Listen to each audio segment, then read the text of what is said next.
राजस्थान माध्यमिक शिक्षा बोर्ड की ओर से आयोजित होने वाली सेकेंडरी परीक्षाओं के लिए प्रश्न पत्रों का वितरण आज सीकर के एसके स्कूल से हुआ। शिक्षा विभाग की ओर से प्रश्न पत्रों के लिए 20 रूट तय किए गए। सभी रूट की बसों के साथ 2 राजपत्रित अधिकारियों और सुरक्षा गार्डों के साथ प्रश्न पत्रों को भेजा गया। सबसे पहले पुलिस लाइन सीकर निमगा थाना पाटन रूट के केंद्रीय अधीक्षकों को प्रश्न पत्र दिए गए। जिला शिक्षा अधिकारी रामचंद्र पिलानिया ने बताया कि प्रश्न पत्रों को बड़ी ही सुरक्षा के साथ भेजा गया है। केंद्र अधीक्षकों को प्रश्न पत्रों पर पूरी नजर रखनी होगी। सभी प्रश्न पत्रों को थाने पर रखा गया है और निर्धारित समय पर परीक्षा के दिन प्रश्न पत्र परीक्षा सेंटरों पर पहुंचेंगे। आज हम माध्यमिक परीक्षा और प्रवेशिका परीक्षा के पेपर जो यहाँ हमारे पास आए थे उनको संबंधित थानों में भिजवा रहे हैं। वहाँ से सभी परीक्षा केंद्रों के केंद्र अधीक्षक जो हैं उनको हमने यहाँ बुलाया है और उनके साथ हमने उनके लिए 20 रूट बनाए हैं। सभी रूटों के साथ 2-2 गजेटेड अधिकारी लगाए हमने सभी बसों के साथ, और 2-2 जो हथियारबंद गार्ड हैं वो उनको साथ लेके जाएंगे और वहाँ पेपर कोऑर्डिनेटर की उपस्थिति में थाने में पेपर रखेंगे एकदम सेट करके, और वापस हमारे साथ जो गाड़ी के साथ अधिकारी गए हैं वो रिपोर्ट ला के देंगे।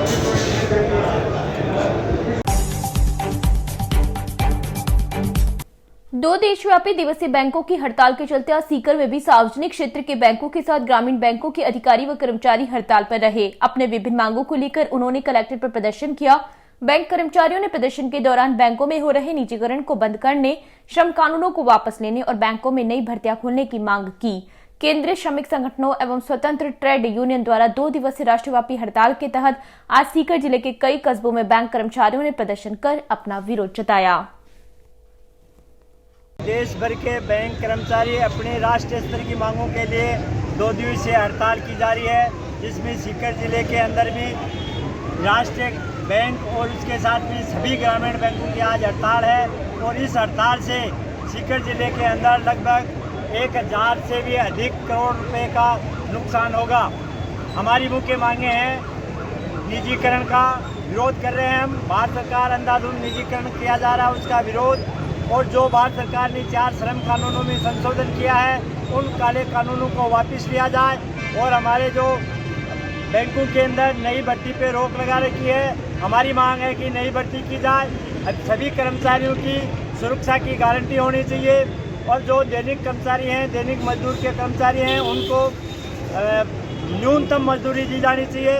और हमारी जो राष्ट्रीय स्तर के बैंक हैं, ग्रामीण बैंकों को राष्ट्रीय ग्रामीण बैंक का दर्जा देकर राष्ट्रीय ग्रामीण बैंक का गठन किया जाना चाहिए। और इन सभी मांगों के लिए हम आज 2 दिवसीय हड़ताल की जा रही है। और इस हड़ताल के दौरान हमने एसपीपीजे कलेक्ट्रेट शाखा के ऊपर प्रदर्शन किया। प्रदर्शन के बाद में हम रैली के रूप में कलेक्ट्रेट के ऊपर रैली के रूप में आए। मेरा नाम बनवारी लाल, मैं संयुक्त सचिव इसका जो United forum of bank unions और ग्रामीण बैंक यूनियंस के मुख्य समन्वयक है। सीकर जिला कलेक्टर अविचल चतुर्वेदी ने सोमवार को कलेक्ट्रेट परिसर में भीषण गर्मी को देखते हुए पक्षियों के लिए परिंदे लगाए। इस दौरान अतिरिक्त जिला कलेक्टर धारा सिंह मीणा, डीएसओ राजपाल यादव, सहायक निदेशक प्रशासनिक सुधार विभाग राकेश लाटा, सीओ स्काउट बसंत लाटा सहित अधिकारी जन मौजूद रहे। सीकर शहर के फागलवा पेट्रोल पंप के पास अग्रवाल इलेक्ट्रॉनिक के व्यापारी के साथ 25 मार्च को ही मारपीट के मामले को लेकर आज व्यापारियों ने रैली निकालकर विरोध प्रदर्शन किया और पुलिस अधीक्षक को ज्ञापन सौंपा। Sikar hardware and paints ocean के जिला अध्यक्ष शंकर अग्रवाल ने कहा कि 25 मार्च को व्यापारी के साथ मारपीट हुई थी, लेकिन आज तक अपराधियों की गिरफ्तारी नहीं हुई है। एसोसिएशन ने जल्द ही बदमाशों की गिरफ्तारी की मांग की है। Sikar station road Agarwal electronics के व्यापारी के साथ मारपीट की घटना, उसके लेकर आज ज्ञापन दिया जा रहा है। और पिछले 3 दिन से अभी तक किसी प्रकार की कोई कार्रवाई नहीं है, इसलिए ज्ञापन दिया जा रहा है। आपका नाम? मैं अध्यक्ष सीकर एसोसिएशन हार्डवेयर का अध्यक्ष शंकर लाल जाएंगे। जिला कार्यक्रम प्रबंधन इकाई भूजल विभाग सीकर द्वारा सोमवार को जिला कलेक्टर अविचल चतुर्वेदी की अध्यक्षता में अटल भूजल योजना की जिला स्तरीय अमुखीकरण कार्यशाला आयोजित हुई। कार्यशाला में जिला कलेक्टर चतुर्वेदी ने अटल भूजल योजना के अंतर्गत विभागों द्वारा किए जाने वाले कार्यों व जल सुरक्षा प्लान तैयार करने के लिए संबंधित अधिकारियों को निर्देश दिए। वहीं जलदाय विभाग के अधिकारियों को वाटर सिक्योरिटी प्लान, भूजल संरक्षण, मृदा संरक्षण के बारे में दिशा निर्देश दिए। आज यहाँ पे भूजल विभाग के द्वारा अटल भूजल योजना के अंतर्गत आमुखीकरण कार्यशाला का आयोजन किया गया है और भूजल दोहन जिस गति से जो है सब जगह हो रहा है और बहुत ही चिंता का विषय है, क्योंकि भूजल जो है एक सीमित संसाधन है और आने वाले समय में उसकी वजह से काफ़ी तरह की समस्याएं आ सकती हैं। अभी भी हम देख रहे हैं कि कई सारे सेमी क्रिटिकल एरिया जो हैं वो क्रिटिकल होते जा रहे हैं। तो इसलिए सभी राज्य सरकार, केंद्र सरकार सभी के द्वारा इस तरह की योजनाएं चलाई जा रही हैं। राजीव गांधी जल संचय योजना, अटल भूजल योजना, दोनों का उद्देश्य यही है कि वर्षा के पानी को कैसे जो है संचित किया जाए और साथ ही साथ जो भूजल दोहन किया जा रहा है उसको कैसे मिनिमाइज़ किया जाए, सभी विभागों से समन्वय स्थापित करके। तो इसमें खेती के लिए ऐसी तकनीकों का इस्तेमाल किया जाए जिनमें कि जल का उपयोग जो है वो कम से कम हो। इसी प्रकार जो वर्षा का पानी आता है उसको संचित किया जाए और अधिक से अधिक इस्तेमाल किया जाए और जो है उसको उससे रिचार्ज किया जाए ग्राउंड वाटर को। ये प्राथमिकताएं हैं हमारी और ये केवल सरकार की नहीं बल्कि पूरे समाज की आवश्यकता है। इसलिए मैं सभी से अपील करूंगा कि भूजल दोहन को कैसे मिनिमाइज़ करना है और जल के उपयोग को कैसे अपने को अच्छी तरीके से करना है और कम से कम उसको वेस्ट करना है, इस बारे में सभी लोग रोज़मर्रा के अपने जीवन में भी ध्यान दें। यही मैं सबसे अपील करना चाहूँगा। सीकर माकपा ने आज सीकर कलेक्ट्रेट पर प्रदर्शन करते हुए केंद्र की नीतियों को गलत ठहराते हुए कहा कि केंद्र सरकार श्रम विरोधी सरकार है, श्रमिकों के विरोध की सरकार है। हाल ही में केंद्र सरकार की ओर से श्रमिकों के लिए लाए गए बिल मजदूरों के खिलाफ है। माकपा नेता अमराराम ने केंद्र सरकार पर बड़ा हमला बोलते हुए कहा कि भाजपा की सरकार उद्योगपतियों की सरकार है।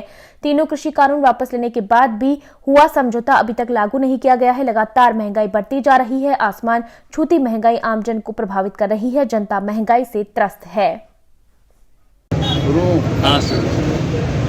अभी पिछले 3 दशक से देश में उदारीकरण, निजीकरण, वैश्वीकरण और सांप्रदायिकरण की जो नीतियाँ चल रही है, जिससे इस देश का किसान, मजदूर, नौजवान, विद्यार्थी, आम जनता त्रस्त है और बड़ी बड़ी कंपनियां माला माल है और उस सांप्रदायिकता करने वाली राजनीतिक फायदा लेकर राज सत्ता की कुर्सी पर बैठी है। ये पहला मौका है इस देश का किसान, मजदूर और कर्मचारी, नौजवान सब मिलकर एक साथ इन नीतियों के खिलाफ संघर्ष के मैदान में है। और आज पहली बार देश के तमाम केंद्रीय श्रम संगठनों ने 2 दिन का आम हड़ताल करने का आह्वान किया है और किसान संयुक्त मोर्चा देश के तमाम किसान संगठनों की तरफ से उनको ग्रामीण बंद करके निश्चित रूप से उनके साथ इस लड़ाई को आगे बढ़ाने का काम करने का काम किया है। ये आज पूरे देश में बैंक, बीमा, तमाम कारखाने, कर्मचारी सब हड़ताल पे हैं और निश्चित रूप से इन नीतियों को बदल के ही देश बचाया जा सकता है। इन नीतियों से केवल कंपनियां माला माल होगी, देश कंगाल होगा, कर्जदार होगा, बेरोजगार होगा और जिस तरह से महंगाई से लूटा जा रहा है। मैं समझता हूँ इस देश में पेट्रोल और डीजल की मूल जो बेस कीमत है वो 47 रुपया पर लीटर के है। इसमें सब तमाम रिफाइनरी, पेट्रोल पंप का कमीशन, ट्रांसपोर्टेशन सब जोड़ने के बाद, लेकिन जितनी कीमत है उतना ही केंद्र और राज्य सरकारों का टैक्स है।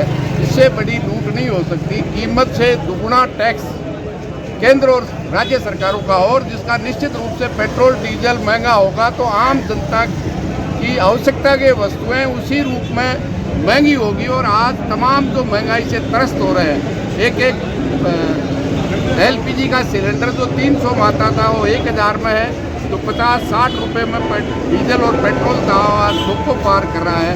पिछले 1 हफ्ते में 4 रुपये के करीब पेट्रोल और डीजल बढ़ाकर देश की जनता को फिर उस महंगाई से मारने का काम कर रहे हैं। तो इन तमाम जन विरोधी नीतियों के और कानूनों के खिलाफ निश्चित रूप से हम कह सकते हैं किसानों के खिलाफ वो 3 काले कानून वापस लिए हैं और मजदूरों के जो तमाम 44 कानूनों को 4 कोड में बदला था, आज भी देश की सरकार इस संघर्ष के कारण लागू नहीं कर पा रही है। निश्चित रूप से उनको भी वापस कराएंगे और जो न्यू नेशनल पाइपलाइन के नाम से पूरे देश की संपदाओं को बिगर एक नया पैसा लिए हुए देश की अडानी और अंबानी को दे रहे हैं। केवल और केवल देश की सरकार 2 की सरकार है और 2 के लिए सरकार है। मोदी और अमित शाह की सरकार अंबानी अडानी के लिए सरकार है। इसलिए आज पूरे देश में एक ही नारा है, जो अंबानी अडानी का यार है, देश का गद्दार है।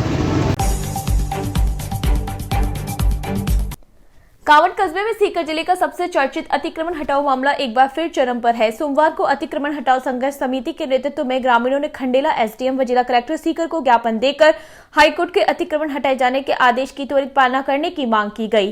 संघर्ष समिति अध्यक्ष सुंदरलाल जाट ने प्रशासन के खिलाफ आक्रोश व्यक्त करते हुए कहा कि जनहित याचिका के तहत राजस्थान उच्च न्यायालय द्वारा 23 अप्रैल 2019 को ग्राम पंचायत कांवट से सरकारी भूमियों, मंदिर, माफी भूमि, पीडब्ल्यूडी सड़क सहित चारागाह भूमि से अतिक्रमण हटाए जाने का आदेश पारित किया गया था, लेकिन प्रशासन की उदासीनता व राजनीतिक दबाव के चलते अधिकारी अतिक्रमण हटाने के हाईकोर्ट के आदेश को दरकिनार कर बार बार गुमराह कर रहे हैं। गौरतलब है कि अतिक्रमण मामले को लेकर प्रशासन अतिक्रमियों को कई मर्तबा नोटिस जारी कर चुका है। यही नहीं, अभी कुछ दिनों पहले ही प्रशासन द्वारा अतिक्रमियों को स्वयं ही चिन्हित अतिक्रमण हटाने व प्रशासनिक कार्रवाई करने के संबंध में पाबंद भी किया गया था, लेकिन अतिक्रमियों को दिए जा रहे नोटिस मामले में सिर्फ जुमला साबित हो रहे हैं। संघर्ष समिति प्रवक्ता रामअवतार सैनी ने मामले में सबसे दिलचस्प बात कही। सैनी ने कहा कि हाईकोर्ट के अतिक्रमण हटाए जाने के आदेश के बावजूद खंडेला तहसीलदार व उप पंजीयक अधिकारी सुमन चौधरी ने भूमाफियाओं को मंदिर माफी भूमि की रजिस्ट्री बनाकर दी है। हालांकि ग्रामीणों के भारी विरोध के बावजूद तहसीलदार खंडेला द्वारा भूमाफियाओं को नोटिस जारी करना पड़ा था। नोटिस देने के बावजूद भूमाफियाओं व स्थानीय प्रशासन की मिली भगत से मंदिर माफी भूमि पर 2 मंजिला अवैध कॉम्प्लेक्स का निर्माण कार्य जारी रहा। प्रशासन द्वारा भूमाफियाओं के खिलाफ कार्रवाई नहीं होने से संघर्ष समिति द्वारा मामले को लेकर हाईकोर्ट की शरण में जाना पड़ा। हाईकोर्ट ने मंदिर माफी भूमि के निर्माण कार्य को लेकर स्थगन आदेश जारी किया है। सोमवार को दर्जनों की तादाद में पहुंचे ग्रामीणों ने जिला कलेक्टर अविचल चतुर्वेदी को ज्ञापन सौंपकर अति शीघ्र अतिक्रमण हटाए जाने की मांग की है। ज्ञापन के दौरान अतिक्रमण हटाओ संघर्ष समिति अध्यक्ष सुंदरलाल जाट, प्रवक्ता रामअवतार सैनी, सुवालाल यादव, सुरेश अग्रवाल, सुरेश सैनी, सुभाष सैनी, फूलचंद निठारवाल, हनुमान सैनी, रामनारायण सैनी, ओम प्रकाश सैनी, वार्ड पंच द्वारका प्रसाद सैनी, राजू सैनी, कड़वाला, श्रवण चौधरी, घसीपुरा पूर्व उप सरपंच मालीराम खोकर सहित कई लोग मौजूद रहे। सीकर जिले के फतेहपुर शेखावाटी में बसंत पंचमी से हुए फागोत्सव के बयार शेखावाटी में अभी तक गणगौर तक मस्ती अपने पूरे परवान पर है। ढप की थाप बांसुरी की धुन पर गाई जाने वाली शेखावाटी की धमाल शहर में गूंज रही है। फागोत्सव में लोग गणगौर के सराबोर में डूबे नजर आ रहे हैं। शहर के जांगीड़ वैदिक विद्यालय विश्वकर्मा मंदिर में जांगीड़ समाज की ओर से फागोत्सव का आयोजन किया गया। भात्रा की बगीची विजय चौक द्वारा ढप चंग मंडी द्वारा चंग की प्रस्तुति दी गई।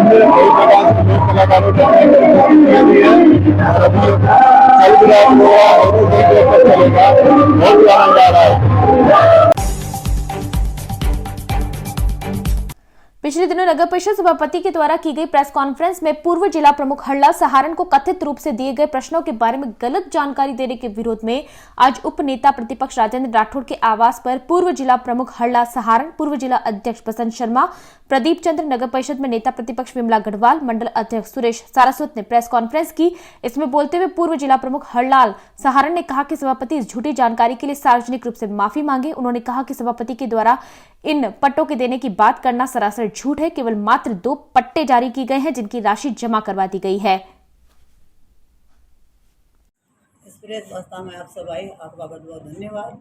मैं यही कहना चाहती हूँ कि आप सबसे छुपी हुई नहीं है। नगर परिषद में जो भ्रष्टाचार की बू आ रही है वो पूरे शहर में नहीं, पूरे जिले के मायने फेमस है चूरू ये। इसमें कोई बात किसी से, मीडिया वालों से, और आप भी नहीं उठा रहे हैं। अरे इतनी तो दूसरी बात है, आज पट्टा पर वो आरोप लगा रही है, वो आरोप लगा रही है। आज महासमरण एक चूरू एक दिन आए थे, उस दिन आप मीडिया वालों ने आंखों से देखा था, उस दिन उनसे पानी की निकासी नहीं हुई। और वो महाराज भी आज कितने बड़े पूज्य भारत में मान्य हुए महाराज है, वो भी पानी के अंदर से निकल के गए थे। इसके बाद आप क्या उम्मीद कर सकते हो सभापति महोदय से? सभापति महोदय ने कुछ भी नहीं किया है। आज जो भी भ्रष्टाचार है उसमें वो लिप्त है, और वहां से वहां पर जाकर भेज कर चंदा उगा रही है, और नो नहीं देते हैं उसके ऊपर नोटिस दे रहे हैं। इससे बड़ा कोई काम नहीं कर रहे। तारीख से लेके और 25 तारीख 24 या 25 तारीख को सभापति जी प्रेस वार्ता कर रहे हैं, उसमें कह रहे हैं, मेरा आरोप है कि 2 से अगर 3 पट्टे हो तो मैं नगर पालिका के सभापति को गिफ्ट कर दूंगा, नगर पालिका को दे दूंगा, या नगर पालिका के सभापति का ही उसको दे दूंगा अगर जारी हुए तो। मेरे सिर्फ 2 वही पट्टे हैं जो आज के 3 महीने से पहले जारी हुए थे, और अब दोबारा जब मैंने अप्लाई किया है उन्हीं पट्टों का रिन्यूअल करने के लिए अप्लाई किया है। ये मेरा। दूसरा ये कह रहे थे सभापति महोदय कि मैं विधायक जी का भी पट्टा जारी कर रहे हूं, 5,13,000 रुपए राजेंद्र राठौड़ ने जमा करा के आपका पट्टा ले रहा है। मेरे समझ की बात है कि सभापति सोच रहे हैं कि मैं मेरी सुसरिया मेरी जायदाद के पट्टे जारी कर रही हूं, वैसे हमारे को दान कर रही है, ऐसे मैं शब्द सुन रहा था। मेरा सभापति से निवेदन है, या तो आप जानकारी लेके प्रेस वार्ता करें, क्योंकि जब पट्टे ही 2 ही हैं और उनके आप 6 पट्टे बना रहे हो तो सभापति जी ये आपका नगर इतना बड़ा है, ये कैसे चलेगा? अखंड नगर पालिका डूबी हुई है भ्रष्टाचार में, ये मेरा आरोप है। और आरोप नहीं है, आपके सामने आ जाएगा। जिस तरह आज व्यापारी रो रहे हैं, व्यापारी हो चाहे और कोई आदमी हो, एक छोटा सी दुकान बनाने के लिए पहले तो पैसे लिए जाते हैं। प्रेस वार्ता में आपका स्वागत। नगर पालिका चेयरमैन चूरू विकास की बात कर रही है। चूरू विकास की बात दूर की, चूरू में पूरे शहर के अंदर पूरा गंदगी का माहौल फैला हुआ है, पूरा ड्रेनेज फ्लॉप हो रहा है, सड़कों पे पानी है। जोरी सागर के पास कोई आम व्यक्ति नहीं गुजर सकता। चांदनी चौक में भी पूरे गंदगी का माहौल फैला हुआ है। और विकास की बात कर रही है चेयरमैन साहिबा, कह रही है कि 44 वार्डों में हम विकास करवाएंगे। जो पिछले राजेंद्र सिंह राठौड़ विधायक कोष से 10 किलोमीटर रोड नगर परिषद को दी थी, लेकिन उसी की अभी तक उन्होंने स्वीकृति जारी नहीं की। और वित्त वर्ष के अंदर भी विधायक कोष से 10 किलोमीटर रोड और बनाएंगे इस चूरू शहर के अंदर। नगर पालिका भ्रष्टाचार में डूबी हुई है, और प्रत्येक व्यक्ति से, जो भी कोई भी व्यक्ति, अपना गरीब व्यक्ति अगर एक मकान भी बनाता है तो उसके पास नोटिस पहुंच जाता है, और उनसे पैसे वसूलने के सिवाय ये नगर परिषद कुछ भी नहीं कर रही।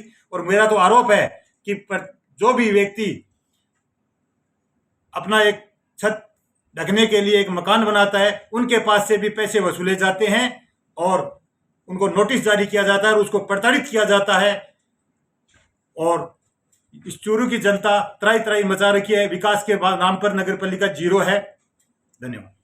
चूरू के ऐतिहासिक गढ़ की जर्जरता के बारे में सवाल उठाए माननीय मुख्यमंत्री जी ने राठौड़ साहब के उसी बजट भाषण में उनकी अनुशंसा पर 5 करोड़ रुपए देने की घोषणा की, और शहर में भी 10 करोड़ रुपए नगर पालिका को सड़कों बनाने की घोषणा भी माननीय राठौड़ साहब के कहने पर इस सरकार ने बजट घोषणा में की है। लेकिन मैं कहना चाहूंगा कि नगर पालिका ने किया क्या।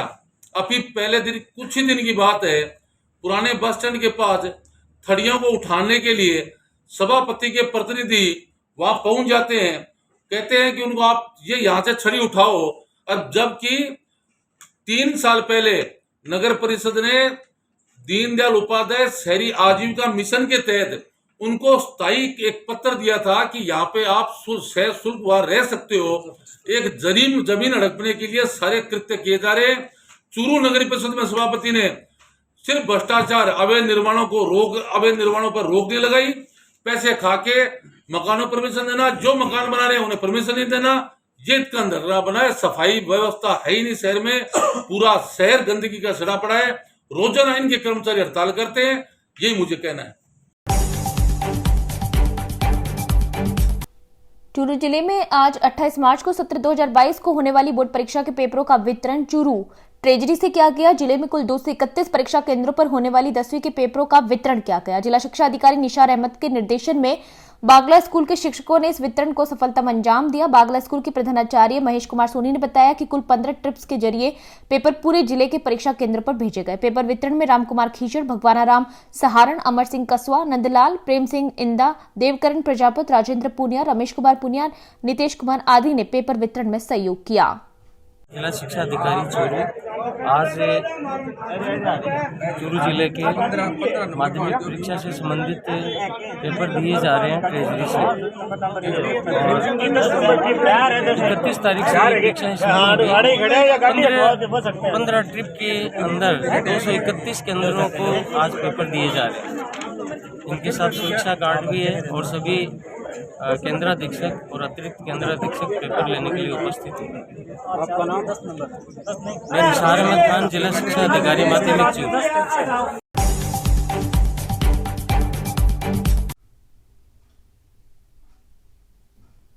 मुख्य डाकघर के आगे एनएफपीई सचिव रामअवतार सैनी ने बताया कि postal joint council of action के तत्वाधान में केंद्रीय डाक कर्मचारियों द्वारा 2 दिवसीय राष्ट्रव्यापी हड़ताल की गई। नई पेंशन स्कीम को बंद कर पुरानी पेंशन शुरू की जाए। जनवरी 2020 से जून 2021 तक रोके गए एरियर का भुगतान किया जाए। डाक विभाग के पोस्टल बैंक एवडाई जीवन बीमा का निजीकरण बंद किया जाए। अनुकंपा नियुक्ति में डन कोसिलिक को हटाकर 1007 नियुक्ति की जाए। कार्य दिवस सप्ताह में 5 दिन का किया जाए। अखिल भारतीय डाक कर्मचारी संघ एवं नेशनल यूनियन के तत्वाधान में 2 दिवसीय हड़ताल के प्रथम दिन चूरू जिले में समस्त डाकघर एवं ग्रामीण अनुधार पूर्णतया हड़ताल पर रहे। 29 मार्च को भी हड़ताल पर रहेंगे। इस हड़ताल को कामयाब बनाने में बैट, एलआईसी व बीएसएनएल के कर्मचारियों ने भी हड़ताल का समर्थन किया एवं धरना प्रदर्शन में शामिल हड़ताल में प्रमुख रूप से निम्न कर्मचारी एवं पदाधिकारी शामिल रहे।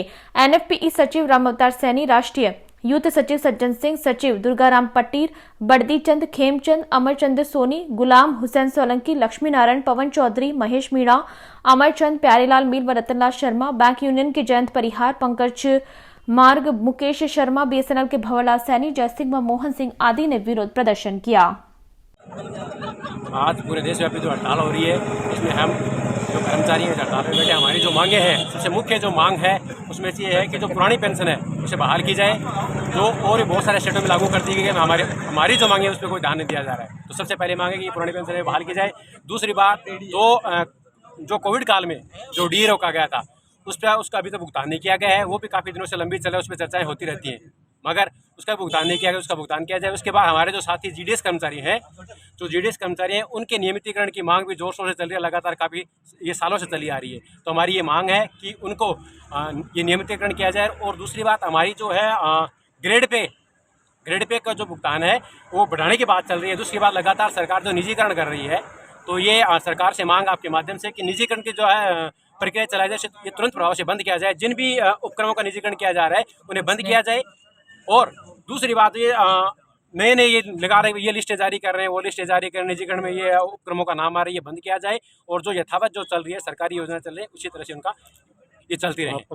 मेरा नाम खेमचंद है, मैं कर्मचारी संघ डाक यूनियन से हूँ, यहाँ चूरू पोस्टेड हूँ।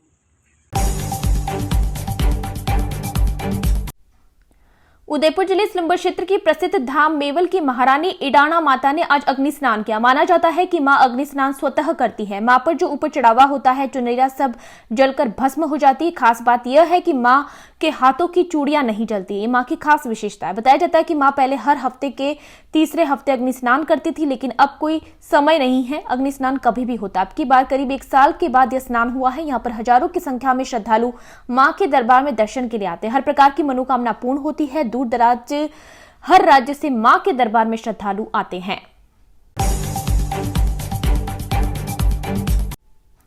एक स्कूल संचालक पर एक नाबालिग छात्रा से दुष्कर्म करने का आरोप लगा है। वहीं डराने, धमकाने और अश्लील वीडियो सार्वजनिक करने का आरोप है। संबंध में गुड़ागौजी थाने में 25 फरवरी को मामला दर्ज हुआ था। परिजन कार्रवाई की मांग कर रहे हैं, पुलिस के अधिकारियों से मुलाकात कर रहे हैं, लेकिन परिजनों का आरोप है कि पुलिस कोई कार्रवाई नहीं कर रही है।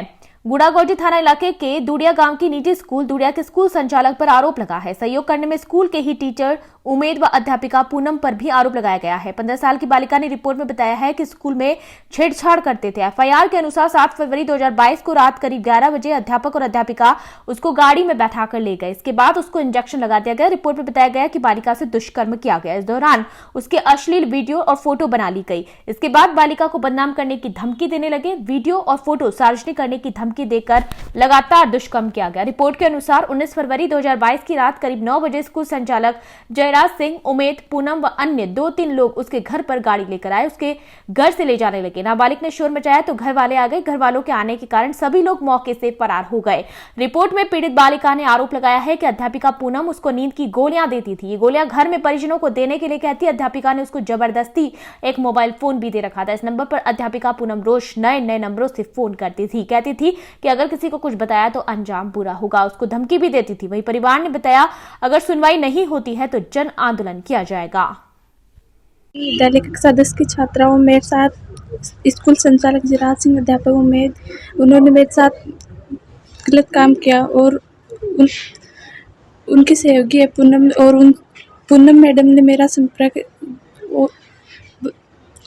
और लोगों से भी करवाया था। तो उस वक्त आपने विरोध नहीं किया क्या? नहीं किया, क्योंकि उन्होंने बोल रखा था कि किसी को बताएगी तो तुझे मारेंगे, तेरे घर वालों को मारेंगे। किसने बोली ये बात? मैडम ने। फिर अभी आज यहाँ कहाँ पर आए हो? SP office. क्या चाहते हो? क्या चाहते हो? क्यों आए हो? सर हमारी कोई सुनवाई नहीं कर रहा है इसलिए आए।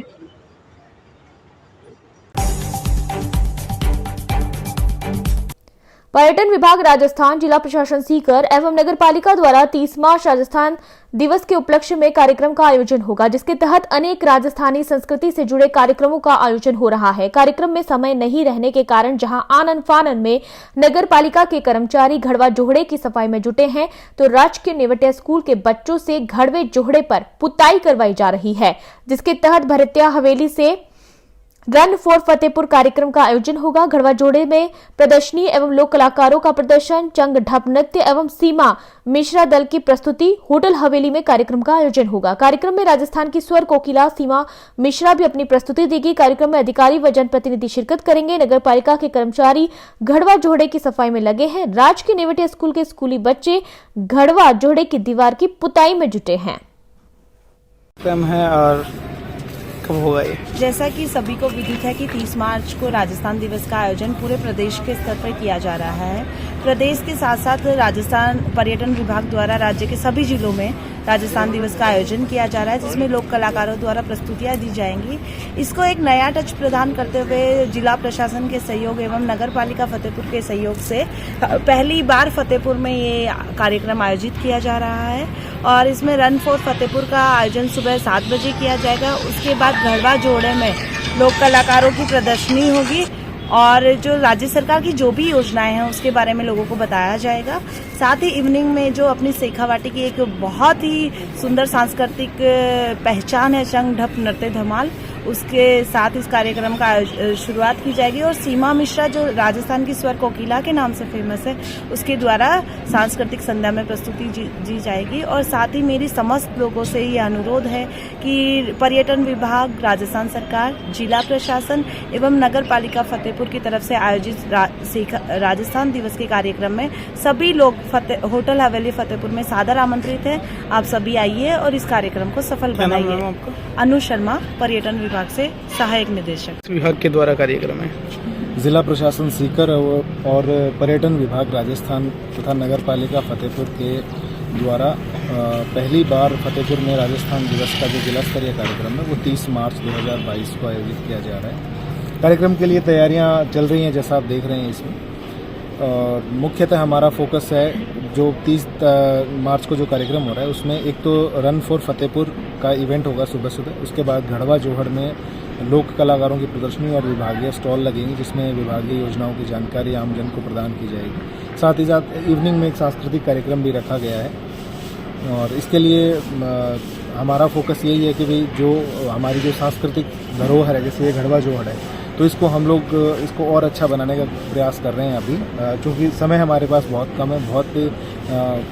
मतलब परसों ही इस कार्यक्रम की घोषणा हुई थी और कल हमें इसके आदेश मिले थे, तो जैसा हमारे पास लिमिटेड समय है उसमें हम कोशिश कर रहे हैं कि इस कार्यक्रम को और बेहतर बनाने की कोशिश हम कर रहे हैं। मेरी ये आप लोगों से ये अपील है आपके माध्यम से, पूरी फतेहपुर और रामगढ़ और जो भी आसपास के लोग मुझे देख पा रहे हैं, इस कार्यक्रम में ज़्यादा से ज़्यादा संख्या में लोग आएँ, अपनी सांस्कृतिक विरासत को पहचानें, उसका संरक्षण करें और राजस्थान एक मजबूत राजस्थान को बनाने में सब लोग सहयोग करें।